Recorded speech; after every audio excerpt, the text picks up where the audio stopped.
Wagwan people, this is your boy Rome. Welcome back to the channel. You guys are watching the fourth official. That place and the other place you can get Jamaican American views on football, but a heavy bias towards Manchester United. I'd like to start off by saying thank you guys again for subscribing, liking the channel. We really do appreciate all the support we get on the channel.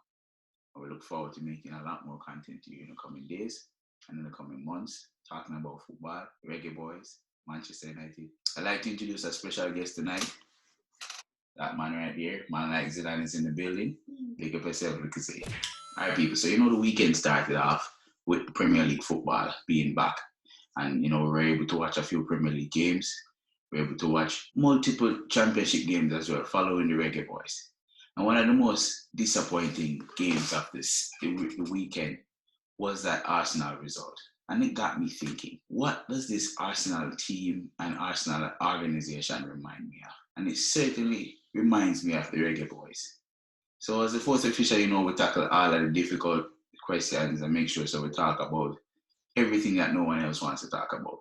So I'm going to tell you guys why Arsenal reminds me so much of the Reggae Boyz. Check this out. We know that Brentford beat Arsenal.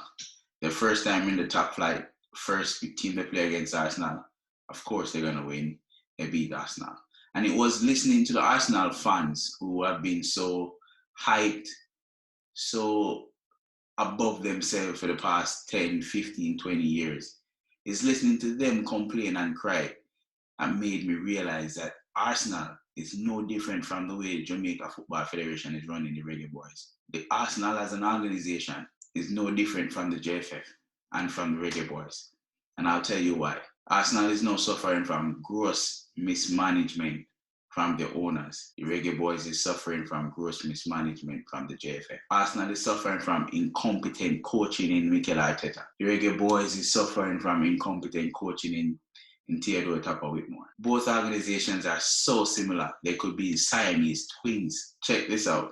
Since Arsene Wenger, the board has made multiple decision after decisions that has brought the team in massive disrepute. Look at what they did with Xhaka, they extending that man's contract.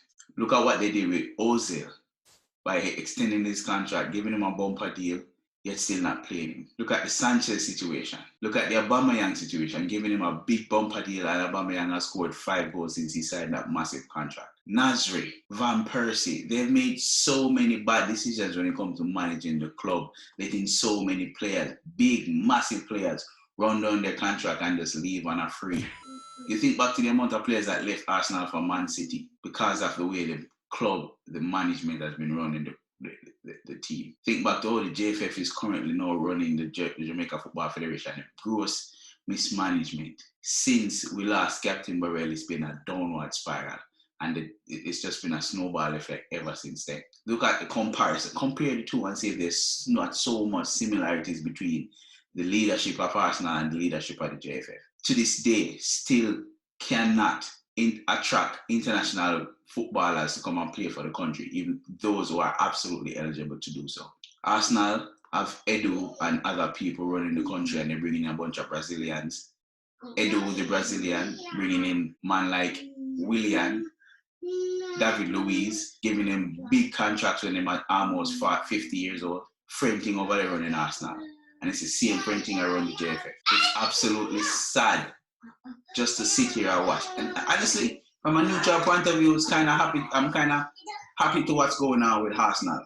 Not complain. But the same thing is happening to Jamaica football by the JFF. Now let's compare the coaches. So what Arsenal did was Arsenal go over to Man City and take Pep Waterboy, the man that was laying down the cones for Pep, and feel like they're going to make him into the next best thing. So he came over, I'm talking Mikel Arteta, win a 1 trophy by default. He didn't go through all of the first round, second round, third round of the FA Cup. He just won that by default by defending and getting a buck-up goal. And all of a sudden they thought it was the best thing since sliced bread. No brothel, no nice up, because Arteta is there now. These guys go on their YouTube channels, they go on their Twitter, everywhere talking about Arteta is the best thing ever and they're going to win the league. Arteta doesn't have a clue. He's just the Spanish version of a waste man Mourinho. And it's absolutely sad. He was not ready. He's completely out of his depth. Speaking of someone who's out of his depth, Theodore Tapper-Whitmore. absolutely lost in the sauce, out of his depth. The players that Jamaica should be attracting and should be, and those who should be playing for the country cannot, should not, must not be coached by Theodore Tapawikmo because that's not his level. Prior to Jamaica, this man was coaching high school.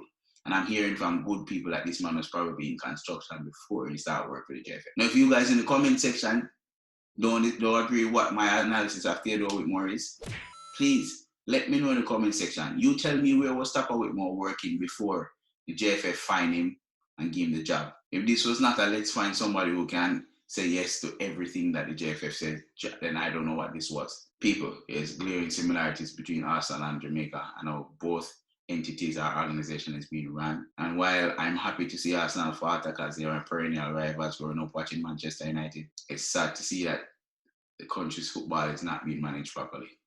And as a fan, a well-wisher, we need to do something. We need to do something. So remember, join me. The petition is coming soon. We'll start signing up the petition and push it across. We have to get this. We have to get it out there. We have to let this be known. We have to get rid of the JFF. If not, it'll end up worse than us now. Remember that. Those have been my thoughts, people. Let me know yours in the comments. Thank you guys for watching. This has been your boy Rome with his co-host, man like Zidane. Bless up yourself. Take care of yourself. Take care of others. Manaz.